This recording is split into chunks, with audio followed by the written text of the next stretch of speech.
The City Council approves a ban on smoking in city parks, and the city addresses student safety on college campuses.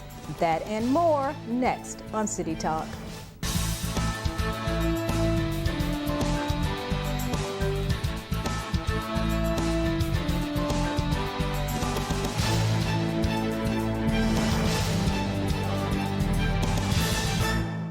Hello everyone, welcome to City Talk. I'm Thermice Bevelle. The City of Atlanta is one step closer to having smoke-free parks and recreational areas. In an 11-to-1 vote, members of the Atlanta City Council passed legislation that makes it illegal to smoke in all city parks, a move that many say will make a visit to the park healthier and more enjoyable. It's a sunny day. Parks in Atlanta are filled with people walking, running, and biking. But what you will no longer see in city parks is this. That's right, smoking in all City of Atlanta parks is banned.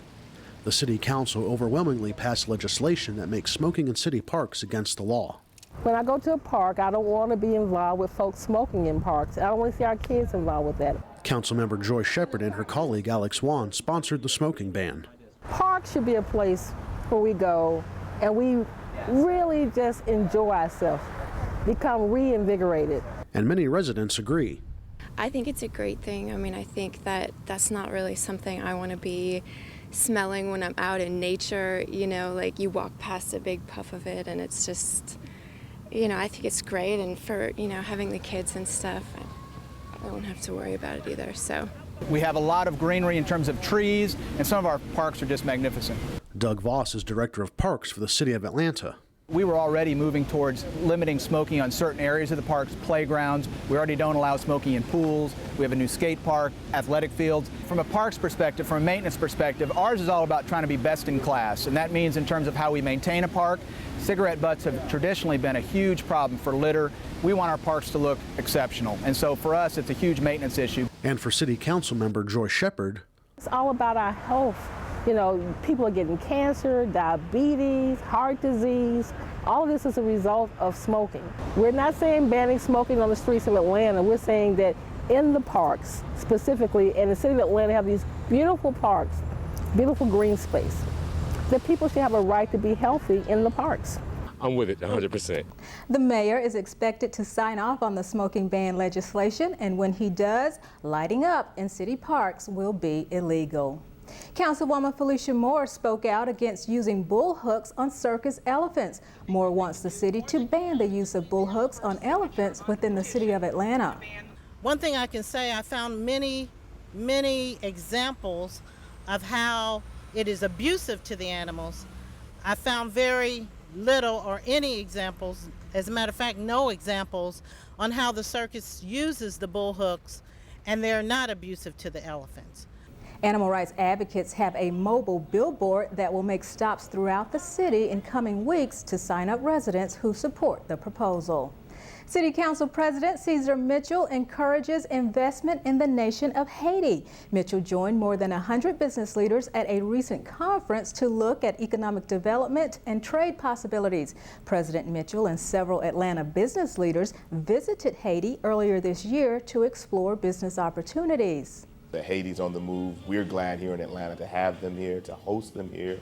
The Consul General, Gandhi Thomas, who is located here in Haiti, has done a great job in terms of creating connections between Haiti and the local business community, the local civic community. And so we're glad to have them here. According to a World Economic Outlook report, Haiti's economy is expected to grow 7.8%, which will lead Caribbean nations in 2012. President Mitchell announced the formation of a 30-day task force to address crime on college campuses. The task force is a follow-up action from a meeting between Mitchell and representatives from local colleges and universities. Mitchell says students should feel safe on campus. Our police chief, George Turner, is working every day in collaboration with our campus police to address this issue. But I want to make it clear that this is something that is important to the Atlanta City Council. This is something we take very seriously, and this is something that we see as a threat to the well-being of our community. And we want to send a strong message to those that would attempt to prey on our most precious asset, that it will not be tolerated here in the city of Atlanta. What we've been able to do is to simply share information and then pull together strategic plans that we've worked together to reduce crime with those universities. The task force plans to meet weekly. The Atlanta Police Department held a safety seminar for members of the LGBT community. Officers Brian Sharp and Kristen Knight spoke to the crowd about robbery prevention and personal safety. They also touched on See Something, Say Something and the Clean Car campaign. Antoine Bates, who attended the meeting, says it's important for everyone to be aware of their surroundings, even if they feel relatively safe. A lot of times you get into that mode where you're not paying attention to what's going on and you're so used to doing certain things, and that's who the people are victimizing the most. The Community-Oriented Policing Section, or COPS, sponsored the seminar. COPS was formed to collaborate with Atlanta residents on fighting street crimes. Innovative benefits and desirable amenities make Atlanta city government one of the best and brightest places to work. The city was honored as an elite best and brightest employer by the National Association for Business Resources. The city celebrated the distinction at a reception where Mayor Reed used the opportunity to thank employees for their hard work and dedication. This day is my opportunity to come down with Yvonne Yancey and my senior management team to personally say thank you, thank you, thank you. Some of the reasons that make Atlanta a top employer: programs to help employees balance work and personal lives, and a focus on career development and employee training. Mayor Reed joined city and business leaders in celebrating some improvements in downtown. Woodruff Park got a facelift, and restoration to the fountains at Margaret Mitchell Square is complete. The fountains have been at Mitchell Square since 1986. The rededication of the fountains was followed by the unveiling of a new structure at Woodruff Park, a brand new playground. Children quickly swarmed the new play set, which is shaped into the letters ATL and features climbing walls, monkey bars, and slides. Margaret Mitchell Square and Woodruff Park will be two of the high-profile landmarks on the Atlanta streetcar route. Summer is typically the time of year when the American Red Cross urges people to donate blood. Summertime is marked with widespread shortages of blood as college students and families go on vacation. But our very own Atlanta Braves answered the Red Cross's call. CityTalk's Troy Danicus has that story. We're always looking for blood and platelet donors. It's something that is constant. The need for blood does not take a vacation, it does not take a break. And so the American Red Cross urges all who are able to donate blood. The Atlanta Braves answered that call and recently hosted a blood drive at Turner Field. Donors filed into the 755 Club where they waited patiently to donate.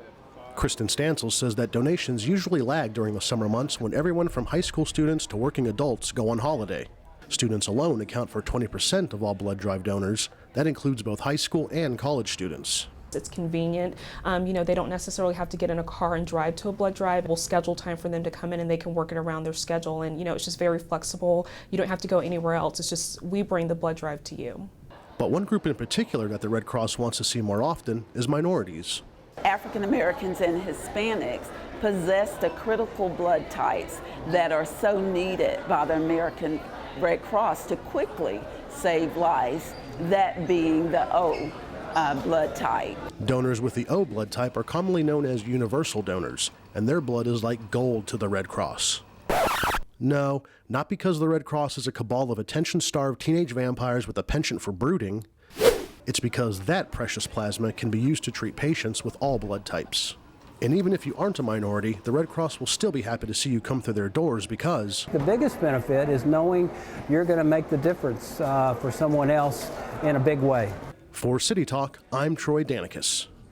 The American Red Cross says donating 1 pint can save 3 lives. About 1,200 pints are used in hospitals throughout Georgia every day. To find out where you can donate or how your business or organization can set up its own blood drive, call them at 1-800-RED-CROSS or visit their website at redcrossblood.org. Councilman C.T. Martin and rapper T.I. throw their full support behind CHAMPS, a men's health summit that raises awareness of the importance of early detection and prevention of prostate cancer and other health issues. The program's goal is to encourage men to make healthy lifestyle choices as well as address their health care needs. The Healthcare Summit is Saturday, September 8th at the Georgia World Congress Center. Various medical professionals and healthcare representatives will be on site to provide a number of different screenings and tests. For more information, call 404-881-0966, extension 127. The Boulevard Corridor geared up for the upcoming school year with a back-to-school block party. Councilman Kwanzaa Hall and Fulton County Commissioner Joan Garner sponsored the back-to-school jam, where over 30 city, county, and nonprofit agencies were on hand to connect families with local social services. Fulton County, being a full partner with our city council and our city, is here to provide the services, the health and human services, the justice system services that people need in this community. This year, we're dedicating all of our time, energy, resources to uplifting the families who live in and around the Boulevard Corridor. But also, we're going to do many things related to the built environment, but we think we need to do what Atlanta has not done, focus on building people. The back-to-school block party drew more than 900 attendees. Coming up, find out what recreation programs are available for students this school year. And Councilman Watson rolls out with area kids. Stay with us.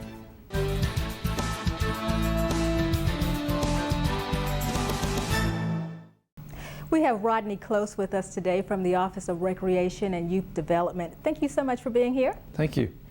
Atlanta's recreation centers are centers of hope that provide a safe environment for kids during the summer and after school. The city just wrapped up Camp Best Friends. Tell us a little bit about that summer program. Oh, I sure will. It was a great, exciting 2012 Camp Best Friend summer camp for the city of Atlanta. We served over 2,000 kids in our facilities, over 24 facilities throughout the city of Atlanta.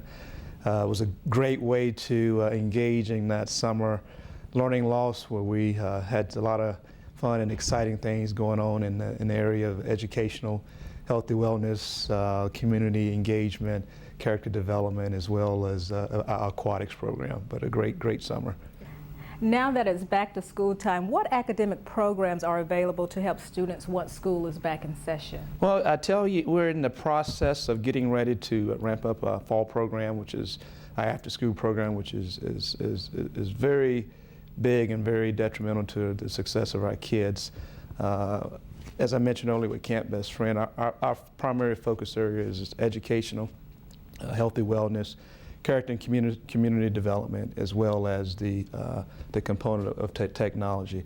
But in the realm of education, and I say more so, of reinforcing what our kids are learning between the hours of 8 and 3, is more around the educational piece and academics. So the literacy component, one particular program in general, we have a web-based software program which is called Study Island, which is an opportunity for us to engage our kids in the mathematical component of reinforcing what they've learned between the hours of 8 and 3.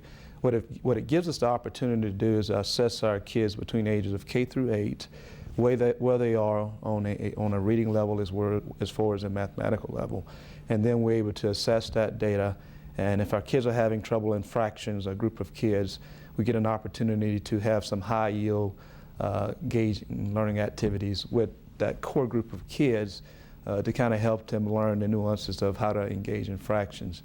And take it a little step further, we have certified instructors, tutors that are working in our facilities that are helping our kids with the tutorial component of just the English, the writing, and the literacy component of their day that they learn 8 to 3. Why is it important for the city to play a role in academics? Well, I think it's not more importantly a role just for the city, but just all the constituents throughout the city of Atlanta and throughout the metro Atlanta and throughout this country. It is very needed that we play a big role. I will say, you always hear the old saying that between the hours of 3 and 8, our kids are out of school, and there's an opportunity for our kids to sometime engage in some activities that are not so positive. A lot of our clients, which is our kids and our families, the parents are working a second and third shift during the day. Our kids have an opportunity to be bused into our facilities by our staff and by Atlanta Public Schools system, but we get an opportunity to reinforce what they've learned between 8 and 3.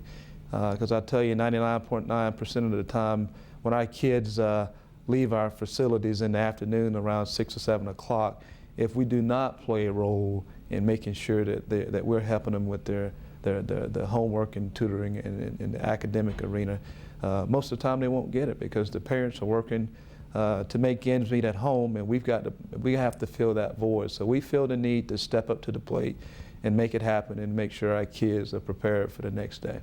How can parents sign their kids up for the after-school program? They can visit the City of Atlanta's website and go to the Office of Recreation page and take a look at our locations and really would ask them to take a tour of that facility that may be close by, ask questions to the community facility managers at those locations, and the applications will be available for them to sign up for the after-school program. When we think of recreation centers, we often think of children, but you also have services for seniors.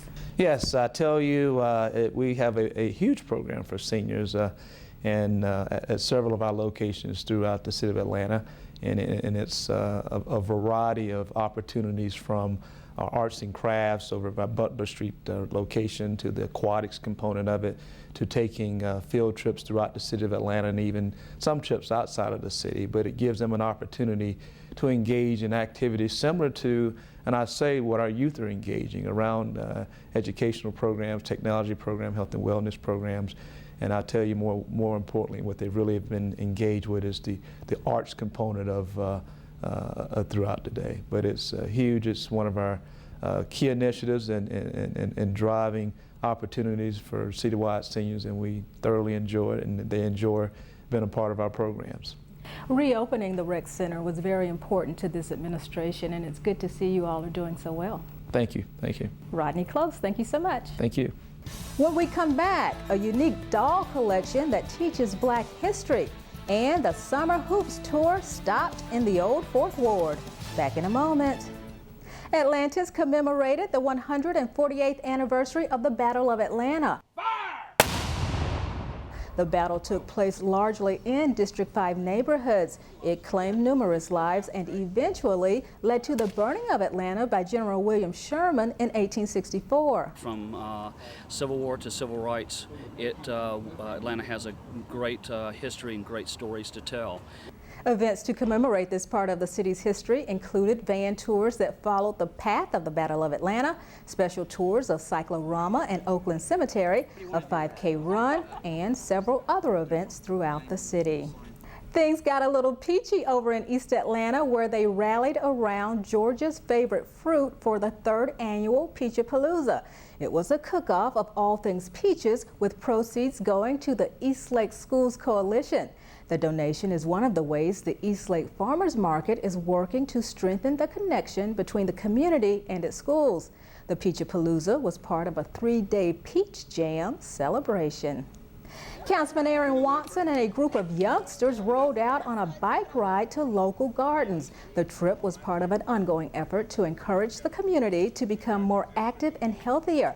It's important to get out and get moving every day. And so, I like people to walk or ride or run, whatever it is that they like to do to stay healthy. It's also important to build our communities for us to be out on the streets and sidewalks. Watson says more Atlantans are enjoying the popular trend of biking to work, biking for exercise, or just plain biking for enjoyment. Children's Healthcare of Atlanta has a Reach Out and Read program. Councilman Watson and his team of volunteers read to children in the waiting room at Hughes Spalding. According to Reach Out and Read, many children headed to kindergarten lack the basic skills they need to learn to read. The group says reading aloud exposes young children to language. Watson hopes this program helps our youngest population succeed in school and in life. Jamila Jones has a unique doll collection she uses to capture children's attention and to teach Black history.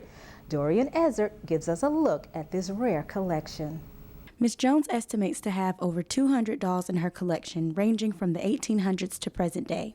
She has collected Black dolls for over 40 years and has exhibited them at Atlanta City Hall, the Black Arts Festival, Montgomery Museum, and Atlanta area recreation centers.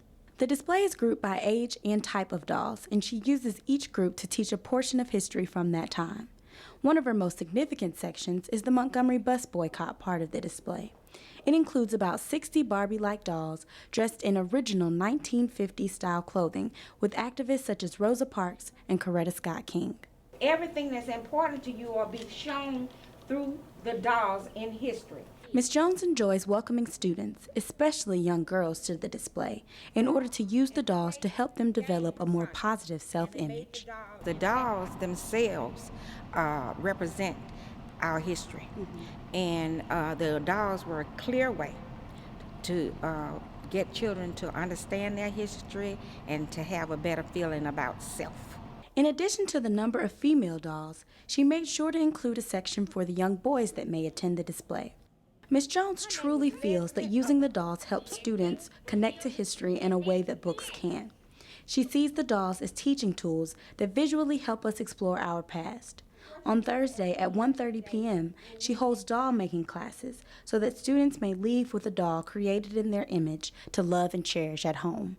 And when they have that understanding and can see themselves through the dolls and that history, it gives them a very positive image of self. And so some of them change right before your eyes in terms of what they feel about themselves. Dorian Ezzard at Old Adamsville Recreation Center.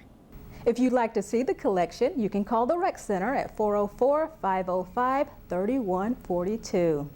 Councilman Kwanzaa Hall was selected to serve on the Board of Trustees for Leadership Atlanta, the longest-running community leadership program in the nation. Members of Leadership Atlanta explore community issues, examine themselves as leaders, and build relationships of trust and mutual understanding. Through retreats, seminars, service projects, and discussion groups, they work to strengthen Atlanta's communities. Hall is a graduate of Leadership Atlanta's class of 2007. The Kia Summer Hoops Tour stopped at the Central Park Recreation Center in the Old Fourth Ward for a basketball clinic for area kids. The clinic focused on responsibility, education, and teamwork while helping young players improve their basketball skills. Participants also got a few gifts, courtesy of Kia Motors and the Atlanta Hawks. And this is really a great opportunity. It's not only for young people who live here, but it's based over here so they get a better leg and a better opportunity to have some summer enrichment that they might not otherwise have had a chance to do.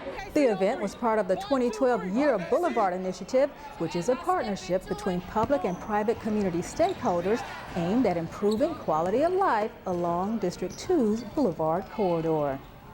The City of Atlanta took action to help residents during the recent heat wave. When temperatures broke the 100-degree mark, the city waived fees at several local pools. The city also opened cooling stations and partnered with Scanner Energy to offer residents free electric fans. Those who are eligible to receive a free fan must be 55 or older and a resident of Atlanta. To reserve a fan, call the Office of Constituent Services at 404-330-6023. Ground was officially broken at the National Center for Civil and Human Rights. Mayor Reed joined former Mayor Shirley Franklin, members of the Atlanta City Council, and the center's CEO at Pemberton Place, where the center will be built. When finished, the center will house the King Papers, have space for civil and human rights exhibits, and have a state-of-the-art television studio. The center has always been about honoring those who have fought for justice, celebrating those who are fighting for justice, and educating those who do not know the stories yet. And the foundation for which we've built on isn't actually the physical foundation, it is all of the people who have sacrificed in the past. According to our sources, construction will take 22 months and the center will be debt-free when it opens in 2014. Atlantans were treated to That 70s Atlanta Show, a presentation of historic photos by Boyd Lewis Jr. Lewis is a photojournalist who captured images of prominent Atlanta figures and significant places in the 1970s. His pictures show social and political change in Atlanta. The afternoon also included a history discussion with Lewis. Boyd Lewis will donate some of his photos to the Atlanta Center for Civil and Human Rights. Thank you for watching City Talk. I'm Thermice Bevelle.